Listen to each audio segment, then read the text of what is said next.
తెలంగాణలో power politics political hit ని పెంచేస్తున్నాయి. విద్యుత్ కొనుగోలుపై ఓ రేంజ్ లో మాటల యుద్ధం జరుగుతోంది. విచారణలో పేరు బయటకు రాగానే కేసీఆర్ ఎందుకు ఇబ్బంది పడుతున్నారని క్వశ్చన్ చేశారు కాంగ్రెస్ నేతల వ్యాఖ్యలకు. ఇక స్పందించారు జగదీశ్వర్ రెడ్డి.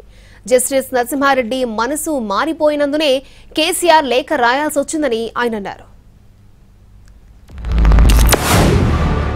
కేసీఆర్ గారు వారి పేరు ఇంక్వైరీలో వచ్చిందనో లేదంటే ఏ స్కామ్లో ఉన్నదో అని బాధపడడంలో అర్థం లేదు అని నా భావన. ఎందుకంటే అంతా మీరే చేశారు అనేది అన్ని డిపార్ట్మెంట్లో మినిస్ట్రీస్ ఉన్నారు, తర్వాత వివిధ డిపార్ట్మెంట్స్ ఉన్నాయి, అన్నిట్లలో కూడా మీ ప్రమేయం లేకుండా ఏది జరిగినట్టుగానైతే ఇన్ని ఎంక్వైరీస్లో చూస్తుంటే ఎక్కడ కూడా అంతా మీరే అయినారనేది చర్చ.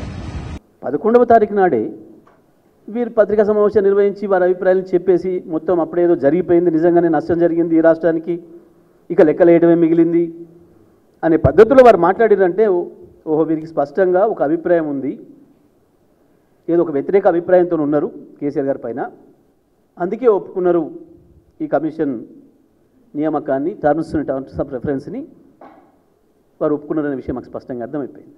ఇక వారి ఉద్దేశం అర్థమైన తర్వాత ఇంకా వారి దగ్గర హాజరవ్వడమో ఇంకోటి చేయడమో అది అనవసరమైన విషయం అనే సంగతి కూడా తెలంగాణ ప్రజలకి లేదా తెలంగాణ వైపు చూస్తున్న దేశ ప్రజలందరూ కూడా చెప్పాల్సిన బాధ్యత కేసీఆర్ గారి పైన ఉంది. కాబట్టి స్పష్టంగా నిర్మోహమాటంగా చెప్పడమే కాదు, మీరు ఆ బాధ్యతల నుంచి తప్పుకోవడం మంచిది అని చెప్పి కేసీఆర్ గారు స్పష్టంగా చెప్పడం జరిగింది.